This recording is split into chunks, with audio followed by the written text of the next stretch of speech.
Hello students, welcome to our GDC nursing channel. मैं रोजप्रीत कौर। तो आज हम स्टार्ट करने जा रहे हैं एक फ्रेश चैप्टर, नया चैप्टर 6, जिसमें हम पढ़ेंगे न्यूरोलॉजिकल डिसऑर्डर्स के बारे में। तो इसमें हमारा चैप्टर का नेम है nursing management of patient with neurological disorder, जो कि हम अडल्ट हेल्थ नर्सिंग के अंदर इसमें पढ़ रहे हैं। तो क्या है कि न्यूरोलॉजिकल डिसऑर्डर्स क्या होते हैं, कौन कौन से डिसऑर्डर्स जो है वो हमारे न्यूरोलॉजिकल सिस्टम में हो जाते हैं, तो आज हम उनके बारे में स्टडी करेंगे। तो जिसमें हम आज पढ़ेंगे हेडेक के बारे में हम इसमें पढ़ेंगे, लेकिन उससे पहले मैं आपको इसकी बेसिक सी एनाटॉमी एंड फिजियोलॉजी बताऊंगी, ताकि आप जो है अगर ये जो डिसऑर्डर स्टडी करेंगे तो इनको समझने में आपको आसानी हो, डिफिकल्टी ना हो। तो सबसे पहले हम स्टडी करेंगे एनाटॉमी और फिजियोलॉजी हमारे नर्वस सिस्टम की। तो नर्वस सिस्टम में ये दो टाइप का नर्वस सिस्टम होता है, हमारा पेरिफेरल नर्वस सिस्टम और सेंट्रल नर्वस सिस्टम। जो हमारा नर्वस सिस्टम होता है वो दो टाइप का होता है, पेरिफेरल और सेंट्रल नर्वस सिस्टम। तो इसमें क्या क्या आता है, हमारा brain, spinal cord, nerves and ganglion. हमारा इन सब चीजों से बनकर हमारा क्या बनता है, नर्वस सिस्टम जो है वो फॉर्म होता है। तो चलिए हम इसकी एनाटॉमी और फिजियोलॉजी पढ़ते हैं। इसमें मैंने बहुत बेसिक सी चीजें मतलब आपको बताई हैं, बहुत बेसिक से पॉइंट बताए हैं, इनसे आपको हेल्प मिलेगी, आप अच्छे से जो डिसऑर्डर से हमको स्टडी कर पाएंगे। तो सबसे पहले इंट्रोडक्शन है हमारे नर्वस सिस्टम का। So your nervous system plays a role in everything you do. हमारा जो नर्वस सिस्टम है वो हमारे बहुत इंपॉर्टेंट रोल को प्ले करता है। हम जो भी करते हैं वो किसके थ्रू करते हैं, अपने नर्वस सिस्टम के थ्रू करते हैं। हमारा हर एक थिंकिंग, हमारी वॉकिंग, हमारा एक एक मूवमेंट, माइन्यूट से माइन्यूट जो मूवमेंट है वो हमारा किसके थ्रू होता है, नर्वस सिस्टम के थ्रू होता है। The three main parts of your nervous system are, हमारे जो तीन मेन पार्ट है हमारे नर्वस सिस्टम के वो है brain, spinal cord and nerves. तो हमारे जो थ्री मेन पार्ट्स है किसके, नर्वस सिस्टम के, वो क्या है, brain, spinal cord and nerves. It helps you to move, think and feel. अब ये जो क्या करते हैं, आपको हर चीज में हेल्प करते हैं, आपके मूवमेंट में हेल्प करते हैं, आपकी फीलिंग में हेल्प करते हैं, आपको थिंकिंग में हेल्प करते हैं। तो यही इसीलिए बोला गया है कि आप जो भी करते हैं, जैसा भी अपनी बॉडी को परफॉर्म करते हैं, मूव करते हैं, फील करते हैं, वो सब का सब आप किसके थ्रू करते हैं, नर्वस सिस्टम के थ्रू करते हैं। It even regulates the things you do but don't think about, like digestion.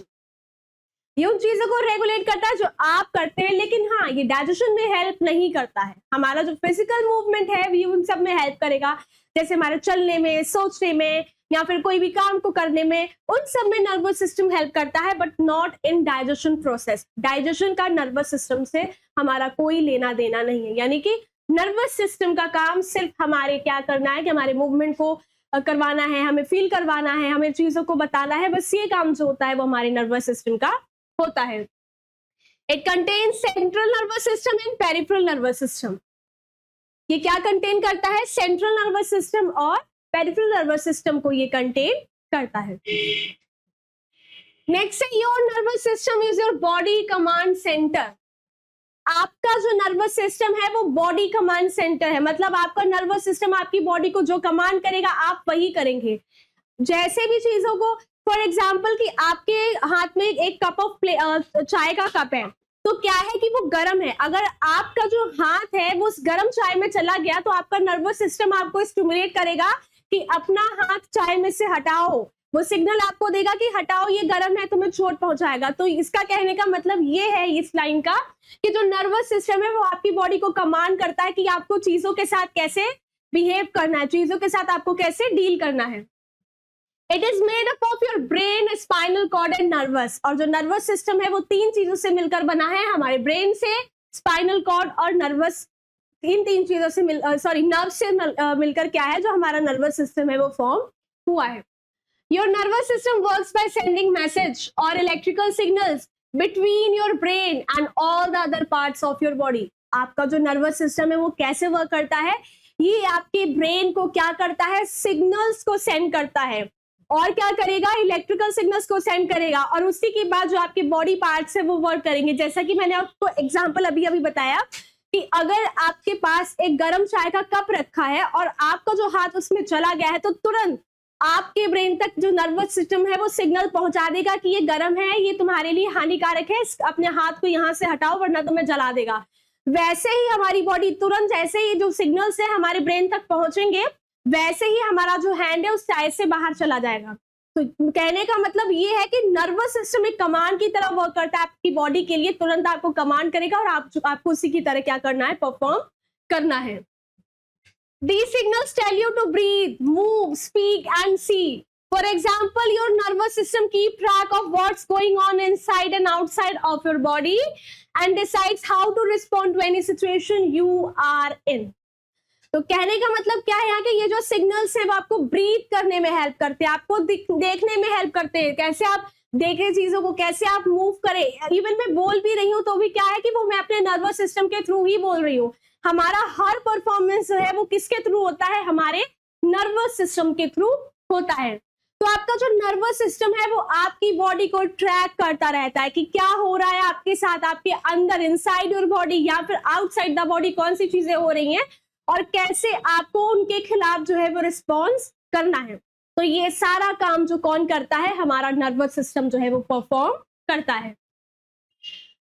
Your nervous system regulates complicated process like thoughts and memory. इसी के साथ जो हमारा नर्वस सिस्टम है वो रेगुलेट करता है बहुत कॉम्प्लिकेटेड प्रोसेस को, जैसे कि सोचने का, मेमोरी को याद रखने का, ये सब क्या करता है, ये कॉम्प्लिकेटेड प्रोसेसेस है जो रेगुलेट करता है कौन, हमारा nervous system. It also plays an essential role in the things your body does without thinking, like blushing, sweating and blinking. इसी के साथ ही और भी चीजों को प्ले करता है कि जो चीजें आपकी बॉडी जो है वो थिंक नहीं कर रही है, जो चीजें थिंक नहीं कर रही है लेकिन फिर भी अचानक से आपके साथ ही हो जाती है, जैसे कि फॉर एग्जांपल ब्लश करना, तुरंत से ये मतलब क्या होता है कि तुरंत से आपकी बॉडी जो है इस चीज के लिए रेगुलेट हो जाती है। एसेंशियल रोल है थिंग्स का, आपकी your body does without thinking, मतलब जो आपकी बॉडी बिना सोचे भी कर सकती है, किसकी हेल्प से, नर्वस सिस्टम की हेल्प से। ब्लश करना, पसीना आना, सोच थोड़ी रहेगी मुझे पसीना आ जाए, मुझे पसीना आ जाए, लेकिन पसीना आ गया। आप ब्लश कर रहे हैं, आप अंदर से थोड़ी सोच रहे कि भाई मैं ब्लश करूं, मैं शर्माऊं, नहीं हो रहा ना, ऐसा आप सोच नहीं रहे, लेकिन वो खुद ही हो रहा है। ब्लिंकिंग, अपनी आंखें आप सोचते थोड़ी रहेंगे कि मैं अपनी आंखें जो वो झपकती रहूं। नो, क्या है कि ये सब चीजें हम विदाउट थिंकिंग जो है वो जो मतलब जो चीजें हम कर रहे हैं वो भी हम अपने नर्वस सिस्टम के थ्रू ही कर रहे हैं। नेक्स्ट आते हैं अब इसकी एनाटॉमी एंड फिजियोलॉजी पर। ये एक छोटा सा इंट्रोडक्शन था हमारे नर्वस सिस्टम का। अब इसका स्ट्रक्चर क्या है, एनाटॉमी मींस स्ट्रक्चर क्या है हमारे नर्वस सिस्टम का। तो नर्वस सिस्टम के टू मेन पार्ट्स हैं, जैसा कि मैंने आपको बताया, सीएनएस एंड पीएनएस। सीएनएस क्या डिनोट करता है, सेंट्रल नर्वस सिस्टम, और पीएनएस पेरिफेरल नर्वस सिस्टम। तो सेंट्रल नर्वस सिस्टम क्या है कि your brain and spinal cord make up your CNS.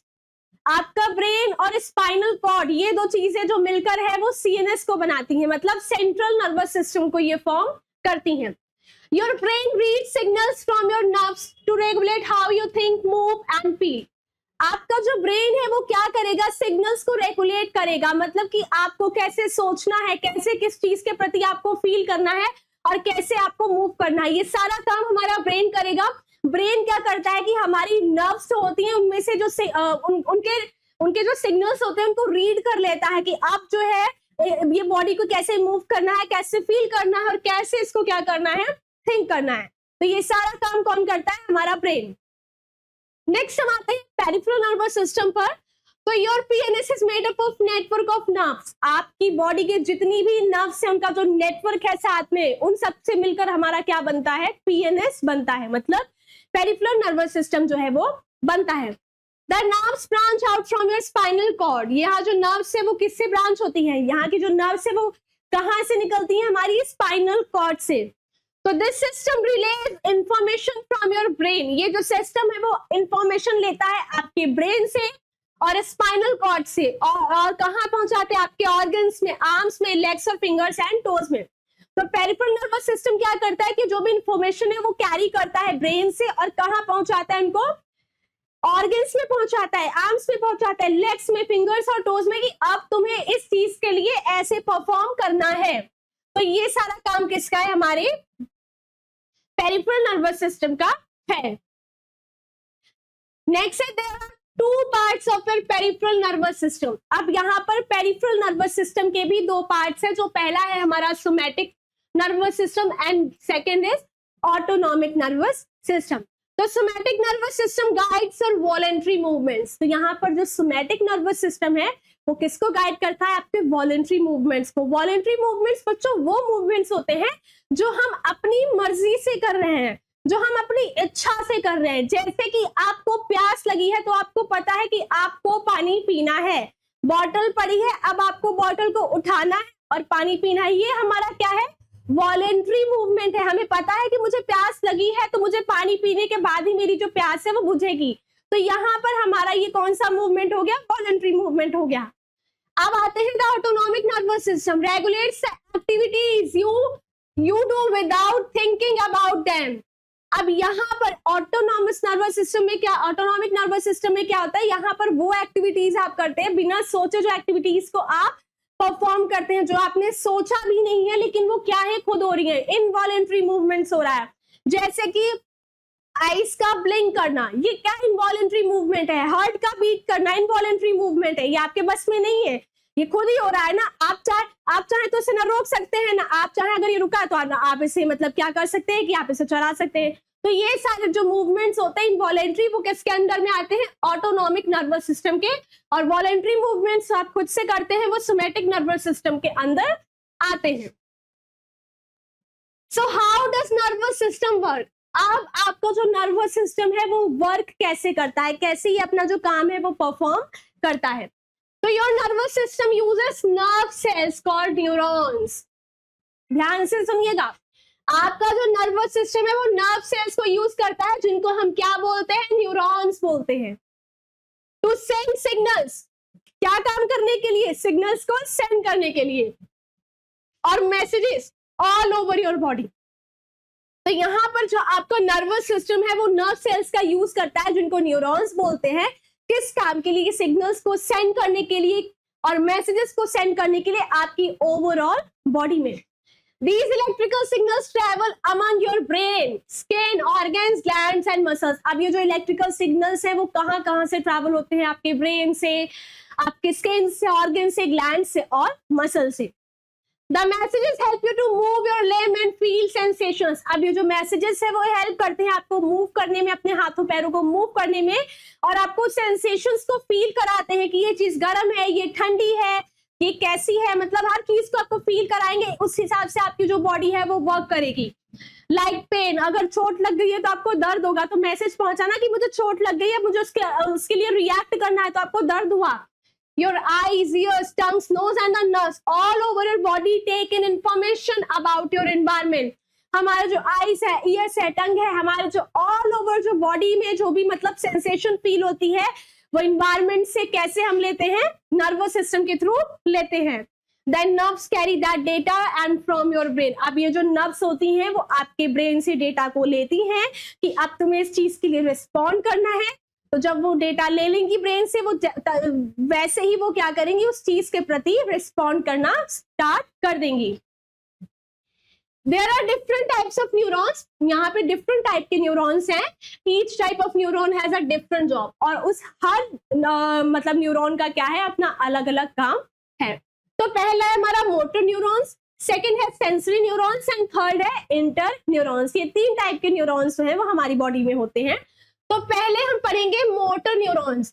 तो मोटर न्यूरॉन्स का बच्चों काम क्या है यहाँ पर? कि motor neurons take signals from your brain and spinal cord to your muscles. ये क्या करते हैं कि ये सिग्नल्स लेते हैं, कहाँ से? आपके ब्रेन से सिग्नल लेंगे, आपकी स्पाइनल कॉर्ड में सिग्नल लेंगे, और ये कहाँ पहुंचाएंगे? आपकी मसल्स तक पहुंचाएंगे। They help you move. अब ये सिग्नल्स आपको मूव करने में हेल्प करेंगे। मोटर न्यूरॉन से, तो मतलब मोटर का मतलब ये है कि यहाँ पर ये आपको मूव करने में हेल्प करेंगे। They also assist with breathing. उसी के साथ ही आपको ब्रीथ करने में हेल्प करेंगे, सलाव करने में हेल्प करेंगे और बोलने में भी हेल्प करेंगे। अब मैं आपको पढ़ा रही हूँ, बोल रही हूँ, हर चीज आपको बता रही हूँ, तो वो कैसे? मोटर न्यूरॉन्स की हेल्प की वजह से मैं आपको पढ़ा पा रही हूँ। या आप किसी से बात कर रहे हैं तो आप क्या, सिर्फ मोटर न्यूरॉन्स की वजह से ही आप वो काम जो है वो कर पा रहे हैं। तो यहाँ पर ये बताया गया कि यहाँ से जो सिग्नल्स है वो आपका ब्रेन और स्पाइनल कॉर्ड लेता है, वो मसल्स तक पहुंचाता है। उसके बाद क्या होगा, ये आपको मूव करने में हेल्प करेगा, आप इसे, ये आपकी ब्रीदिंग में, सलॉइंग में और बोलने में आपकी हेल्प करेंगे। Next is sensory neurons. Sensory neurons का मतलब क्या है कि आप कैसे सेंसेस को पहचानते हैं। तो sensory neurons take information from your senses. आपके जो सेंसरी ऑर्गन्स है ये वहां से इंफॉर्मेशन लेते हैं, जैसे कि what you see, what you touch, what you taste, to your brain. आप क्या छू रहे हैं, आप क्या टच कर रहे हैं, कैसा टेस्ट है खाने का, हर चीज तो होता है वो किससे होता है, सेंसरी न्यूरॉन से होता है। और ये कहाँ से हमें सेंसरी न्यूरॉन्स होते हैं, वो सिग्नल्स कहाँ से देते हैं, ब्रेन से हमें देते हैं। नेक्स्ट आते हैं inter neurons. Inter neurons communicate between motor and sensory neurons. अब जो है इंटर न्यूरॉन्स क्या करते हैं, ये मोटर और सेंसरी दोनों न्यूरॉन्स के साथ कम्युनिकेट करते हैं, मतलब ये दोनों के साथ अपने ताल्लुकात को बनाते हैं, रिलेशनशिप रखते हैं उनके साथ। These neurons regulate your movements in response to sensory information। अब क्या है कि जो ये इंटर न्यूरॉन्स है वो क्या करते हैं, आपके मूवमेंट को रेगुलेट करते हैं, किसके रिस्पॉन्स में, जो सेंसरी इंफॉर्मेशन आप कैरी कर रहे हैं उनके रिस्पॉन्स में। Like moving away from a hot surface, जैसे कि किसी गर्म जगह पर आपने हाथ रख लिया तो आपको वहां से हटना है, तो ये काम कौन आपको बताएगा, सेंसरी न्यूरॉन्स बताएंगे। And play a role in how you learn, think and remember, और साथ ही साथ कैसे आप थिंक करना है, आपको कैसे आपको चीजों को याद रखना है, चीजों को लर्न करना है, ये सब भी क्या करता है हमारा सेंसरी न्यूरॉन्स जो है वो हेल्प करते हैं। तो यहाँ पर दोनों ही जो न्यूरॉन्स है इनका काम है इंटर न्यूरॉन्स में। सेंसरी न्यूरॉन्स ने बताया कि ये जो है गर्म चीज है, ये हमारे ब्रेन को उसने बताया कि यहाँ पर गर्म चीज रखी है। अब मोटर न्यूरॉन्स ने आपको बताया कि वहां से हाथ हटाओ वरना तुम्हारा हाथ जल जाएगा। तो यहाँ पर क्या है कि सेंसरी न्यूरॉन्स ने अपना काम किया ये बताकर कि ये गर्म चीज है, और मोटर न्यूरॉन्स ने अपना काम किया वहां से अपनी बॉडी पार्ट को हटा के कि कहीं ये जो हाथ है वो जल ना जाए। तो इंटर न्यूरॉन्स में इन दोनों ही न्यूरॉन्स का आपस में रिलेशनशिप होता है, आपस में दोनों मिलकर क्या करते हैं, ये काम परफॉर्म करते हैं।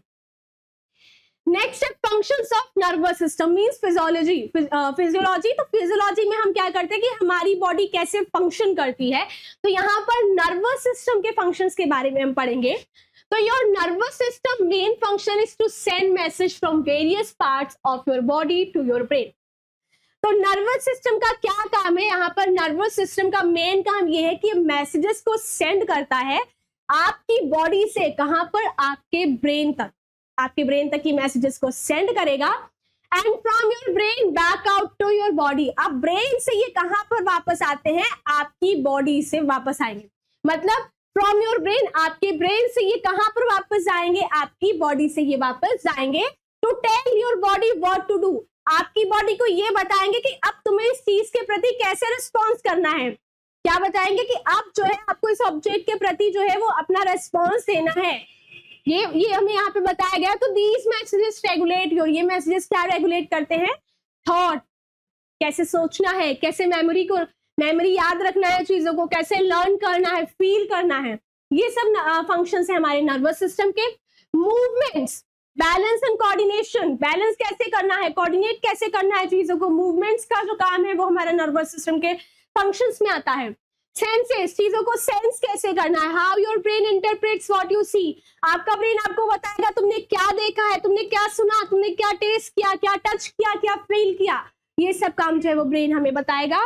वुंड हीलिंग, अगर आपको कोई चोट लग गई है तो वुंड हीलिंग में भी ये क्या करता है, बहुत ज्यादा आपको मतलब क्या करेगा, उसको हील करने में हेल्प करेगा। तो ये भी जो है हमारा नर्वस सिस्टम का फंक्शन है।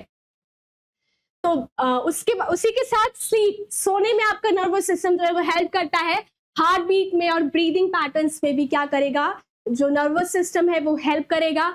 Response to stressful situations including sweat production, अगर कोई स्ट्रेसफुल सिचुएशन आपके मतलब आपके पास आई है तो उसके प्रति भी, अगर आप बहुत ज्यादा खुश है तब भी आप रेस्पॉन्स करेंगे, दुखी है तब भी रेस्पॉन्स करेंगे।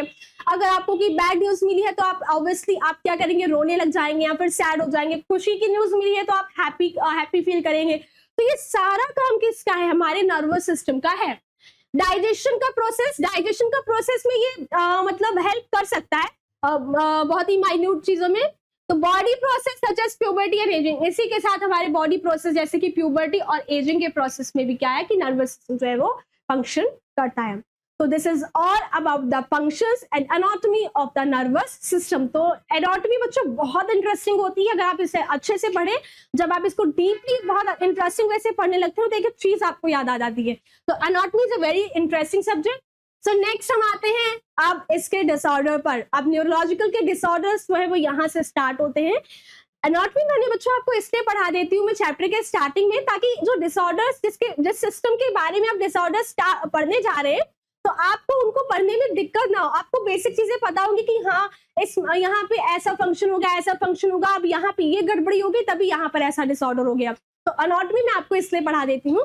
तो अब हम पढ़ते हैं हेडेक, सर दर्द। हर किसी को है आजकल, most commonly world wide problem है, हर किसी को क्या है कि हेडेक की प्रॉब्लम जो है होती ही होती है। तो हम पढ़ेंगे कि हेडेक क्यों होता है, किस कॉज की वजह से होता है, पैथोफिजियोलॉजी क्या है, हर चीज जो है हम वो डिटेल में स्टडी करेंगे।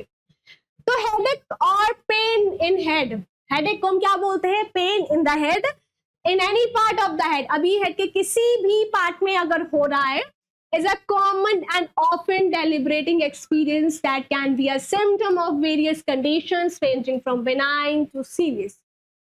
हेडेक क्या है, हेडेक जो है वो हेड के किसी भी पार्ट पे अगर आपके पेन हो रहा है तो हम उसको हेडेक बोलते हैं।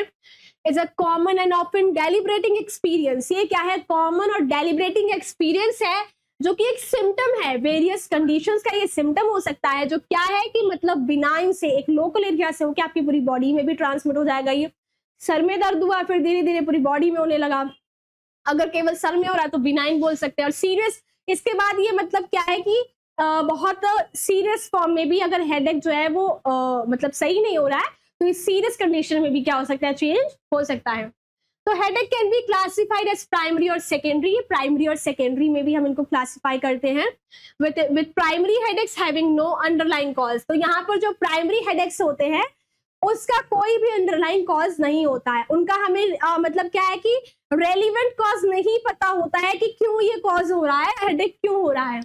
Secondary headaches being caused by another condition, और सेकेंडरी हेडेक जो होता है वो किसी भी कंडीशन की वजह से, फॉर एग्जांपल क्या आपको फीवर हो गया, फीवर की वजह से हेडेक हो रहा है, या फिर आपकी आईज में प्रॉब्लम है उसकी वजह से हेडेक हो रहा है। तो अगर किसी और कंडीशन की वजह से आपको हेडेक हो रहा है तो वो सेकेंडरी हेडेक होता है। प्राइमरी हेडेक में आपको हेडेक का कॉज कंफर्म नहीं होता है कि क्यों हो रहा है, हेडेक अननोन कॉज होता है इसका। नेक्स्ट है definition, a headache is pain और discomfort in the head region including the face, back of head, forehead, scalp और बिहाइंड द आईज। हेडेक क्या है कि हेडेक जो होता है वो हमारे हेड में पेन होता है, डिस्कम्फर्ट फील कराता है हमारे हेड को।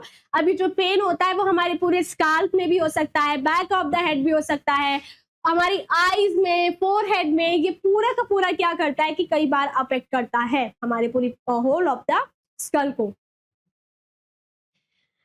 इंसिडेंस, कितने लोगों को चांस है, क्या इंसिडेंस रेट है हेडेक होने का। सो एटलीस्ट 6% मैन, 6% जो मेंस होते हैं और 18% womens present at the age group between 20 to 25 year. 20 से 25 साल के बीच में 6% मैन को और 18% वुमेन्स को चांसेस होते हैं हेडेक होने के। सो ये है हमारा इंसिडेंस रेट। नेक्स्ट आते हैं कॉजेस। अब भाई होता क्यों है हेडेक, इसके कॉजेस क्या है, हेडेक होने का कारण क्या है। तो पहला है हमारा इडियोपैथिक, कई बार बेवजह ही हमारे हेडेक होने लगता है, हमें नहीं पता होता कि हमारे हेडेक क्यों होता है, वो खुद ही कुछ टाइम में क्या होता है, रेस्ट करने पर या आराम करने पर वो सही हो जाता है। तो अननोन भी इसका एक कॉज है जिसमें हमें पता ही नहीं है कि हेडेक हो किस वजह से रहा है। नेक्स्ट है ट्यूमर या फिर हाई ब्लड प्रेशर।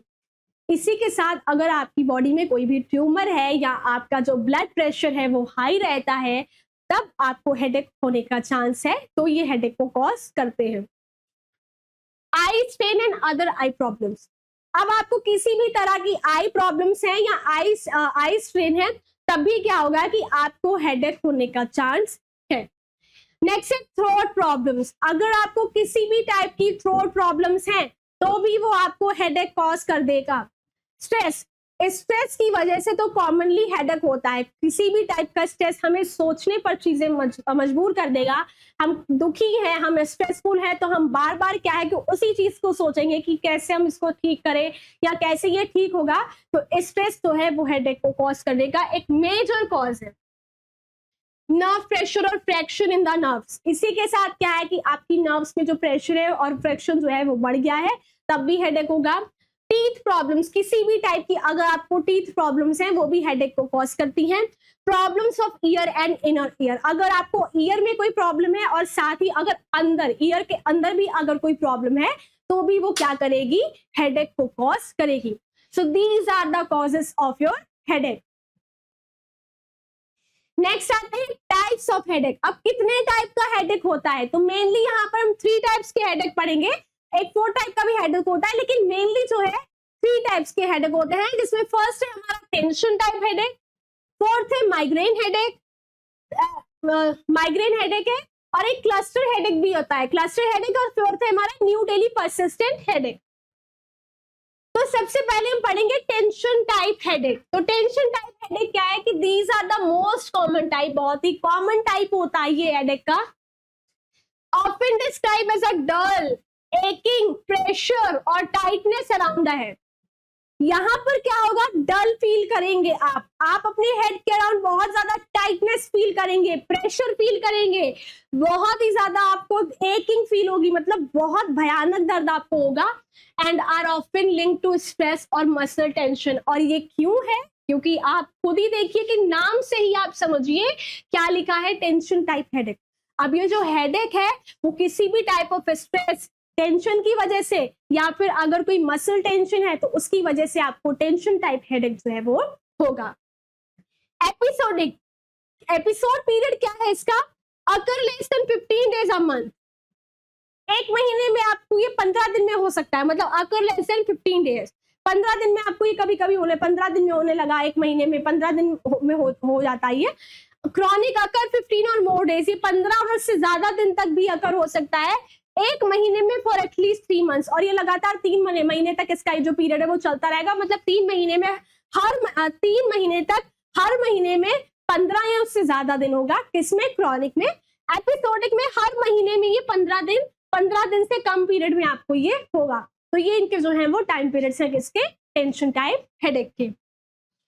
नेक्स्ट है माइग्रेन हेडेक। माइग्रेन हेडेक अगर आपको माइग्रेन की वजह से माइग्रेन प्रॉब्लम होती है भी क्या, उसमें सीरियस टाइप का जो है वो हेडेक होता है, तो characterised by throbbing pulsating pain often on one side of the head and can be accompanied by nausea, vomiting and sensitivity to light and sound. Migraine pain ऐसा होता है जिसमें आपको चीजें चुभने लगती हैं आपके ब्रेन में, ऐसा लगेगा कि बहुत चीजें वहां क्या है कि मतलब आके आपको हिट कर रही हैं आपके ब्रेन में, वो हिट करेंगी।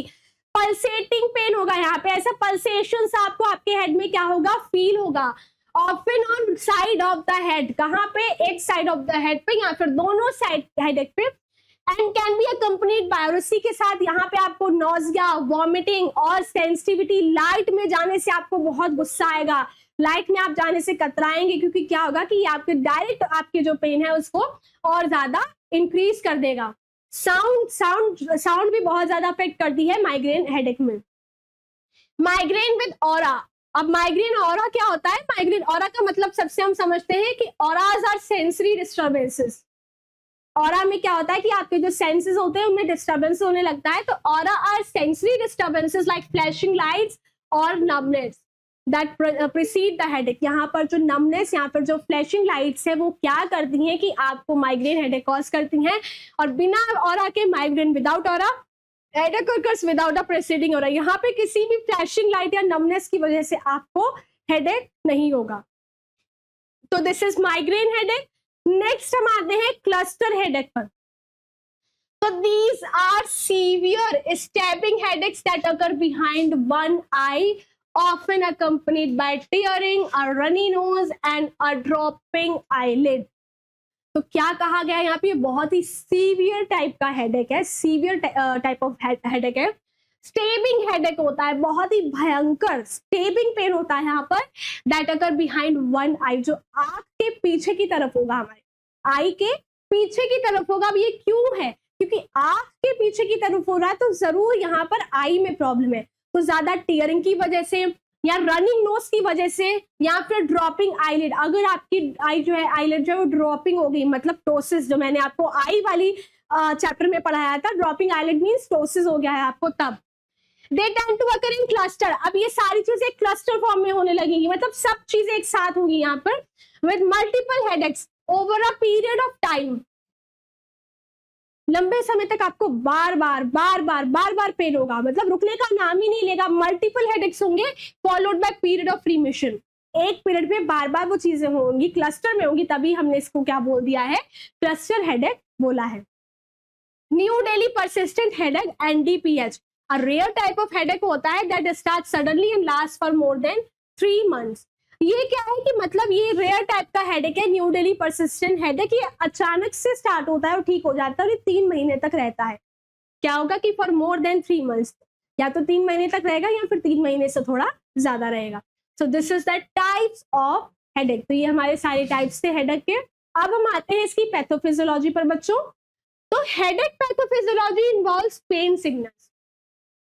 इसमें क्या होता है कि हेडेक में आपको पेन सिग्नल्स मिलते हैं originating from structure around surrounding the brain. अब ब्रेन के सराउंडिंग जो हमारा स्ट्रक्चर होता है, ये जो पेन होता है, ये वहां से स्टार्ट होता है, वहां से ओरिजिनेट होता है। और वो स्ट्रक्चर क्या हो सकते हैं हमारे ब्रेन के, हमारी ब्लड वेसल्स और नर्व्स। अब जो ब्लड वेसल्स और जो नर्व से वहां से क्या होगा कि जो पेन है हमारे ब्रेन के सराउंडिंग से वो ओरिजिनेट होगा through activation of the trigeminovascular system. किसके एक्टिवेशन से? ट्राइजेमिनोवेस्कुलर सिस्टम और सेंसिटाइजेशन, पेन के सेंसिटाइजेशन की वजह से, जो कि पेन का पाथवे होता है।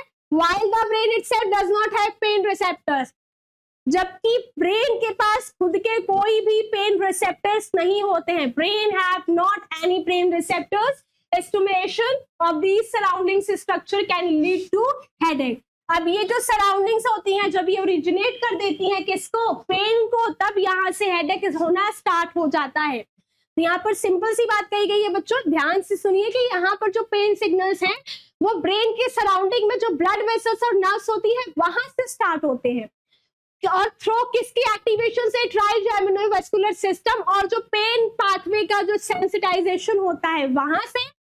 जबकि ब्रेन के पास खुद के कोई भी पेन रिसेप्टर्स नहीं होते हैं। जो पेन होता है वो ब्लड वेसल और नर्व से स्टार्ट होता है, जो कि ब्रेन के सराउंडिंग में होता है, और यहाँ पर हेडेक जो है वो स्टार्ट हो जाता है। So this is all about the pathophysiology. Now we will come on clinical manifestation means sign and symptoms. अब हेडेक होने के वैसे तो खुद ही एक सिम्टम है, लेकिन फिर भी हम इसके साइन एंड सिम्टम्स को देखेंगे। तो जनरल हेडेक सिम्टम, अगर आपको जनरल सर दर्द मतलब कॉमन सा सर दर्द हो रहा है तो उसमें क्या क्या चीजें जो है वो आपको फील होंगी। तो पहले होगा पेन। तो पेन ही होता है, सिंपल सी बात है भाई, हेडेक में होगा क्या, सिर्फ दर्द ही होगा, इसके अलावा तो कोई और सिम्टम हेडेक में शो नहीं होने वाला है।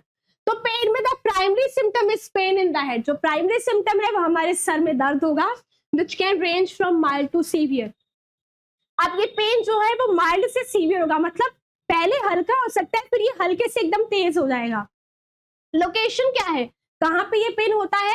हेडेक कैन अफेक्ट वन और both side of the head, या तो एक साइड को अफेक्ट करेगा या हेड के दोनों साइड को ये क्या करेगा, अफेक्ट करेगा। एंड द पेन में radiate from a central point. ये जो पेन है वो कहाँ से रेडिएट होता है? आपके सेंट्रल पॉइंट से। हमारा जो सेंट्रल पॉइंट है यहाँ से पेन रेडिएट होके पूरे बाद में हेडेक में होने लगेगा, हेडेक हेड में होने लगेगा। टाइप ऑफ पेन, पेन किस टाइप का होता है? The pain can be described as sharp, sharp होगा, बहुत ज्यादा शार्प होगा। थ्रॉबिंग पेन हो सकता है, डल पेन होगा, और have a vice like quality. तो ये था हमारा type of pain. Onset, headache can come on gradually और सडनली। जो हेडेक होता है वो धीरे धीरे भी हो सकता है और सडनली भी ये अकर हो सकता है। ड्यूरेशन क्या रहती है इसकी? Headache can last for a short time और सेवरल डेज। कुछ समय के लिए भी स्टे करते हैं जो हेडेक होता है, और कभी कभी ये कुछ दिनों तक भी स्टे करता है। So this is the symptom of pain. This is the symptom of headache in which the primary symptom is pain. अब जो है टेंशन हेडेक, टेंशन हेडेक में पेन कैसा होगा? तो टेंशन हेडेक में क्या है, यहाँ पर बच्चों जो मैंने आपको साइन एंड सिम्टम्स दिए हैं वो टाइप्स के अकॉर्डिंग मैंने बताया है कि अगर जनरल आपको कॉमन हेडेक है तो उसका पेन कैसा होगा। अब मैं आपको बताऊंगी टेंशन हेडेक का पेन कैसा होता है। तो pain often describe as a band like tightness और प्रेशर अराउंड द हेड। यहाँ पर आपको ऐसा लगेगा कि आपने अपने हैंड पे क्या है बहुत कस के बैंड को बांध लिया है, तो वैसा जब आप एक बैंड बांध लेंगे तो जब वैसा आपको फील होगा, वो बैंड टाइटनेस लगेगी आपको अपने हेड पे, जो तब जो पेन होता है उसको हम बोलते हैं टेंशन हेडेक, जो कि बैंड लाइक टाइटनेस आपको फील कराता है। इसके सिम्टम्स क्या है? में involve the back of the head और नेक। ये आपकी नेक में भी हो सकता है, आपके बैक ऑफ द हेड में भी होगा। And the pain is usually mild to moderate. ये माइल्ड से मॉडरेट होता है, मतलब धीरे से थोड़ा तेज, माइल्ड टू मॉडरेट ये पेन होता है। नेक्स्ट है हमारा क्लस्टर हेडेक्स। तो इसमें जो पेन होता है वो बहुत ज्यादा सीवियर, घातक, शार्प होगा, बहुत नुकीला टाइप, और स्टेबिंग पेन होगा, चुभने वाला, usually on one side of the head. और ये मेनली आपके एक साइड, हेड के वन साइड में हो सकता है। अदर सिम्टम्स क्या है कि नेजल कंजेशन, इसमें आपको क्या होगा कि आपकी जो नोज होगी वो कंजेस्टेड हो जाएगी, नेजल कंजेशन होगा, रनिंग नोज, टीयरिंग ऑफ आई से आपके आंसू बहेंगे, रेडनेस एंड रेस्टलेसनेस, आंखों में आपकी रेडनेस आएगी और आप बहुत ही थका थका सा महसूस करेंगे। किसमें? क्लस्टर हेडेक में। नेक्स्ट आते हैं डायग्नोस्टिक इवैल्यूएशन में। अब हम कैसे डायग्नोस कर सकते हैं कि कौन सा हेडेक पेशेंट को है, या फिर हेडेक के कौन से टाइप्स हैं, या पेशेंट को कितने टाइम से हेडेक जो है वो हो रहा है। तो सबसे पहले हम हिस्ट्री कलेक्शन और फिजिकल एग्जामिनेशन करेंगे। तो सबसे पहले हिस्ट्री कलेक्ट करेंगे। तो हिस्ट्री में हम देखेंगे, doctor will ask about the headache. Headache के बारे में आपसे पूछेगा कि उसका कैरेक्टरिस्टिक क्या है, इंक्लूडिंग कैरेक्टरिस्टिक में क्या क्या आता है, लोकेशन कहाँ पे हो रहा है, ड्यूरेशन कितने टाइम तक हो रहा है, सिवियरिटी कितना सीवियर है, कितना मतलब आपको बहुत ज्यादा सीवियर कितना पेन हो रहा है, और ऑनसेट कब स्टार्ट हुआ। तो ये थे हमारी कैरेक्टरिस्टिक, जिसमें डॉक्टर आपसे पूछेगा लोकेशन बताओ, ड्यूरेशन बताओ, कितना सीवियर हो रहा है और कब हुआ आपको, ये सारी चीजें डॉक्टर हमसे पूछेगा। फ्रीक्वेंसी कितनी बार हो रहा है, और पैटर्न कैसा है हेडेक का, कौन से टाइप का हेडेक हो रहा है, थ्रॉबिंग है, स्टैबिंग है, किस टाइप का है, वो सब जो है वो डॉक्टर हमसे पूछेगा।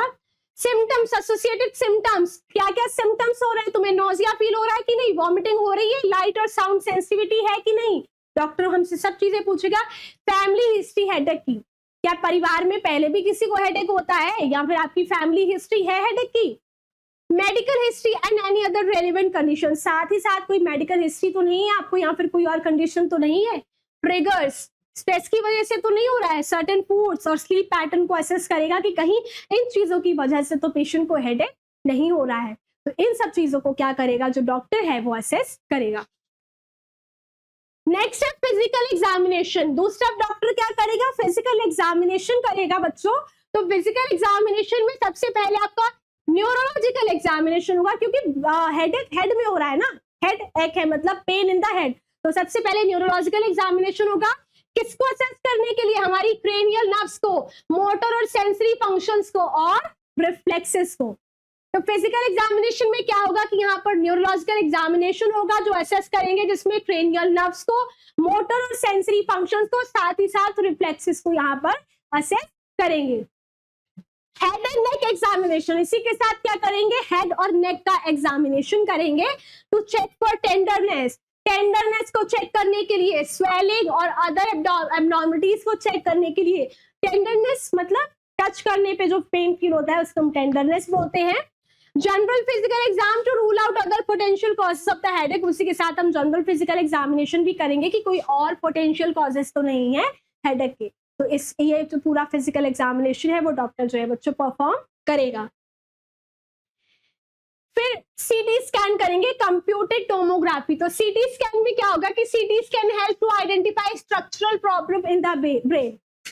सीटी स्कैन के हेल्प से ब्रेन के स्ट्रक्चर में तो कोई प्रॉब्लम नहीं होगी, कहीं स्ट्रक्चर में एब्नॉर्मलिटी की वजह से तो हेडेक नहीं हो रहा है। तो सीटी स्कैन में हम वो चेक करेंगे, सच एज ब्लीडिंग, कहीं ब्रेन में ब्लीडिंग तो नहीं हो रही है, ब्रेन में ट्यूमर्स तो नहीं है, या फिर इन्फेक्शन तो नहीं हो गया है ब्रेन में, विच में बी कॉजिंग द हेडेक, कहीं ये सारी चीजें तो ब्रेन में ये सारी चीजें तो हेडेक कॉज नहीं कर रही हैं।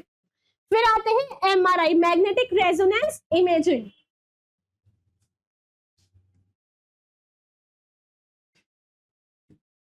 मैग्नेटिक रेजोनेंस इमेजिंग बच्चों ये फुल फॉर्म्स आप जो है प्लीज याद रखिएगा, आप इन फुल फॉर्म्स को आपको नहीं भूलना है, बहुत ही इंपॉर्टेंट और बहुत ही मेडिकल इंपॉर्टेंट ये फुल टर्म्स हैं। इन टेस्ट के नाम जो है कि आपको प्रॉपर इनके नेम विथ फुल फॉर्म्स आपको इनके याद करने हैं। So MRI magnetic resonance imaging, MRI provides more detail images of the brain. MRI जो है वो एडवांस टेक्नोलॉजी है जिसमें आप ब्रेन को अच्छे से एक्सेस कर सकते हैं, डिटेल्ड इमेजेस आप ब्रेन की ले सकते हैं and can be used to detect abnormalities that a CT scan might miss. CT scan में जो abnormalities हम फाइंड आउट नहीं कर पाते हैं उसको तो MRI की हेल्प से हम उसको फाइंड आउट कर सकते हैं। MRA, इसी के साथ MRA मतलब मैग्नेटिक रेजोनेंस एंजियोग्राफी, इसमें ब्लड वेसल्स को हम चेक करते हैं। एंजियोग्राफी में क्या होता है कि ब्लड वेसल्स को हम चेक करेंगे। So this test can help to visualise blood vessels. इस टेस्ट के थ्रू आप क्या करेंगे, ब्लड वेसल्स को चेक करेंगे इन द ब्रेन। कहां पर, अब ब्रेन के बारे में पढ़ रहे हैं तो ब्रेन की ब्लड वेसल्स को आप यहाँ पर चेक करेंगे एंड आइडेंटिफाई एनी एबनॉर्मलिटी और ब्लॉकेज। तो यहाँ पर आप देखेंगे कि ब्रेन में कोई एबनॉर्मलिटी और ब्लॉकेज तो नहीं हो गया है। तो ये सारे डायग्नोस्टिक इवैल्यूएशन है जिसमें हम हिस्ट्री कलेक्ट करेंगे, फिजिकल एग्जामिनेशन करेंगे, सीटी स्कैन करेंगे, एमआरआई स्कैन करेंगे और एमआरआई स्कैन करेंगे। Now the times of medical management, अब हम कैसे जो है हेडेक को मेडिकली ट्रीट कर सकते हैं। So over the counter pen relievers, सबसे पहले हम क्या करेंगे, over the counter pen relievers मतलब मेडिकेशंस का यूज करेंगे यहाँ पर हम, जिसमें हम क्या करेंगे, हेडेक को रिड्यूस करेंगे। So for mild to moderate headache, यहाँ पर माइल्ड से जो मॉडरेट हेडेक्स होते हैं उनके लिए ऑप्शंस होते हैं आइबोप्रोफिन, जिनको हम एडविल या फिर मोट्रिन आईवी भी बोलते हैं, या फिर असीटामिनोफेन, टाइलिनॉल और एस्पिरिन जैसी मेडिकेशन से हम माइल्ड टू मॉडरेट पेन को क्या करते हैं, खत्म कर सकते हैं। प्रेस्क्रिप्शन मेडिकेशंस, अब प्रेस्क्राइब्ड मेडिकेशंस जो डॉक्टर आपको प्रेस्क्राइब कर सकता है उसमें कौन कौन सी मेडिकेशंस आती हैं, ट्रिप्टन्स। तो ट्रिप्टन क्या करती है, यूज फॉर माइग्रेन रिलीफ। जो ट्रिप्टन है वो माइग्रेन रिलीफ मेडिकेशन है, जो माइग्रेन हेडेक होता है उसके लिए है। These medications work by constricting blood vessels and reducing inflammation. ट्रिप्टन्स क्या करती हैं कि ये जो होती हैं, जो हमारी ब्रेन की ब्लड वेसल्स होती हैं, उनकी जो ब्लड वेसल्स को कंस्ट्रिक्ट कर देती हैं और इन्फ्लेमेशन को, जो सूजन होती है, इनको रिड्यूस करती हैं। Example include sumatriptan and rizatriptan. तो यहाँ पर इसके एग्जाम्पल्स क्या हैं, सुमेट्रिप्टेन जिसको हम एल्मीट्रिक्स भी बोलते हैं और रिजाट्रिप्टेन या मेल्सलेट जिसको हम बोल सकते हैं। नेक्स्ट आते हैं एर्गोटामीन्स पर। तो एर्गोटामीन्स क्या है, another class of migraine specific medication, ये भी माइग्रेन के लिए another class of migraine specific medications हैं। These include ergotamine and dihydro ergotamine. तो ये मेडिकेशंस आप याद रख सकते हैं, इनको लिख लीजिए, अपनी कॉपी पे नोट डाउन कर लीजिए, याद रखने की चीज है। ये प्रेस्क्राइब, ये किसके लिए, स्पेशल माइग्रेन रिलीफ मेडिकेशंस जो है ये है। नेक्स्ट है प्रिवेंटिव मेडिकेशन। इसी के साथ अब प्रिवेंटिव मेडिकेशन तो क्या कर सकती है, हेडेक को प्रिवेंट कर सकती है। सो फॉर फ्रीक्वेंट और सीवियर हेडेक्स, जल्दी जल्दी आपको हेडेक हो रहा है और सीवियर हेडेक्स है तो उनके लिए मेडिकेशन लाइक बीटा ब्लॉकर्स, जिसमें प्रोपेनोनॉल, यहाँ पर आप बीटा ब्लॉकर्स का यूज करें जिसमें प्रोपेनोनॉल आता है। Anti seizure medications, anti seizures medications का यहाँ पर आप यूज करेंगे, जैसे कि टोपिरामेड एंड एंटीडिप्रेसेंट्स, इसमें amitriptyline and may be prescribe to reduce headache frequently. ये सारी मेडिकेशंस आपको प्रेस्क्राइब की जाएंगी जो फ्रीक्वेंट बेसिस पे आपको हेडेक होता है। CGRP inhibitors, these newer medications like Arinum, AO, Amivod are used to prevent migraines. ये medications क्या करती हैं, migraines को prevent करने में help करती हैं। अदर मेडिकेशंस में आप क्या ले सकते हैं, कैल्शियम चैनल ब्लॉकर्स, जिसमें verapamil is often used to prevent cluster pain. Calcium channel blockers होते हैं वो क्लस्टर पेन के लिए बहुत यूजफुल होते हैं। एंटी एमिटिक्स, अगर आपको हेडेक की वजह से वॉमिट वगैरह फील हो रहा है तो उसके लिए एंटी एमिटिक्स का हम यूज करते हैं। तो मेडिकेशन जैसे कि क्लोरोपेराजीन या फिर promethazine can help with nausea and vomiting associated with migraines. अगर माइग्रेन्स के साथ आपको वॉमिटिंग आ रही है तब ये मेडिकेशन यूज करेंगे। अब सबसे इंपॉर्टेंट बात यह है कि आपको इतना नहीं मतलब खुद में आपको इतना काबिल नहीं बनना है कि आपको खुद से लगा कि ये मेडिकेशन जो है हमारे लिए सही है तो आपने ले ली। कभी भी ये गलती नहीं करनी है। जब तक आपको सीवियर पेन हो रहा है, आपको बहुत ज्यादा पेन है, मंथ हो गए आपका पेन खत्म नहीं हो रहा है, आप डॉक्टर के पास जाएं, चेक कराएं, टेस्ट कराएं कि ऐसा क्यों हो रहा है। तभी आपको मेडिकेशन लेनी है। विदाउट प्रेस्क्रिप्शन मेडिकेशन जो है तो आपको जो है वो बहुत मुसीबत में डाल सकती है। तो हमेशा याद रखें कि प्रेस्क्राइब मेडिकेशन को ही यूज करें, वो भी डॉक्टर के प्रेस्क्रिप्शन से। नेक्स्ट है लाइफस्टाइल मैनेजमेंट। हम कैसे मैनेज कर सकते हैं हेडेक को, यहाँ मतलब हम कैसे हेडेक होने से खुद को बचा सकते हैं।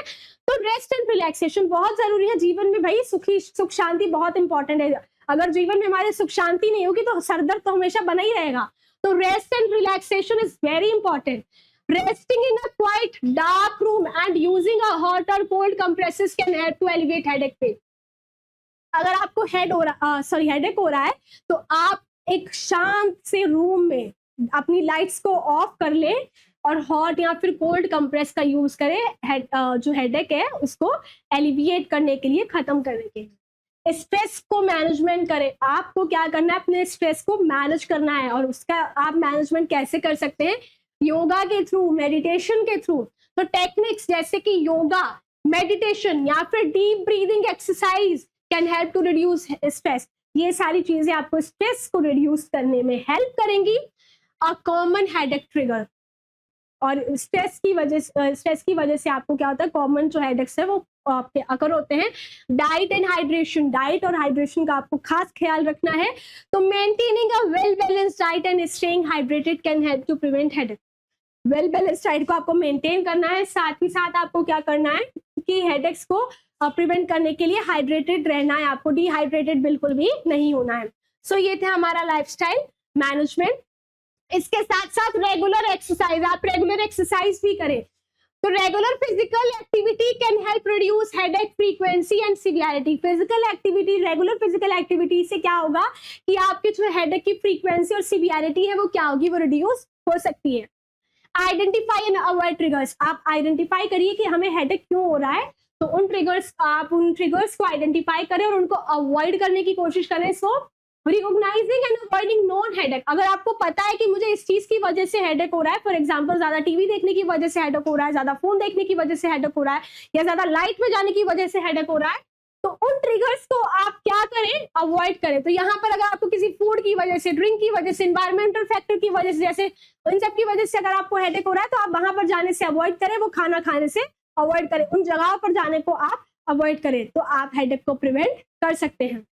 Acupuncture and biofeedback, these therapies can be used to relieve pain and manage headaches। ये जो थेरेपीज होती हैं ये क्या करती हैं कि आपके हेडेक को रिड्यूस करती हैं और पेन को मैनेज करती हैं। So class this is all about the headache की हेडेक क्या होता है। इसमें हमने सबसे पहले तो नर्वस सिस्टम का एनाटॉमी और फिजियोलॉजी पढ़ा, फिर हेडेक के बारे में पढ़ा। तो बहुत ही कॉमन प्रॉब्लम है, आपको भी होती है, मुझे भी होती है, वर्ल्ड वाइड कॉमन प्रॉब्लम है। तो इसमें हमने पढ़ा इसके कॉजेस क्या है, मेडिकल मैनेजमेंट क्या है, कैसे हम इसको फाइंड आउट कर सकते हैं। तो ये था हमारा आज का इस चैप्टर का पहला टॉपिक। अगले चैप्टर में हम स्टडी करेंगे, अगले टॉपिक में हम स्टडी करेंगे हेड इंजरी। तो हमारी वीडियोस के साथ बने रहने के लिए, हमारी वीडियोस को देखने के लिए, अच्छे से पढ़ाई करने के लिए हमारे चैनल को सब्सक्राइब करें, बेल आइकन को प्रेस करें, हमारी वीडियो को लाइक, शेयर एंड कमेंट जरूर करें। Thank you.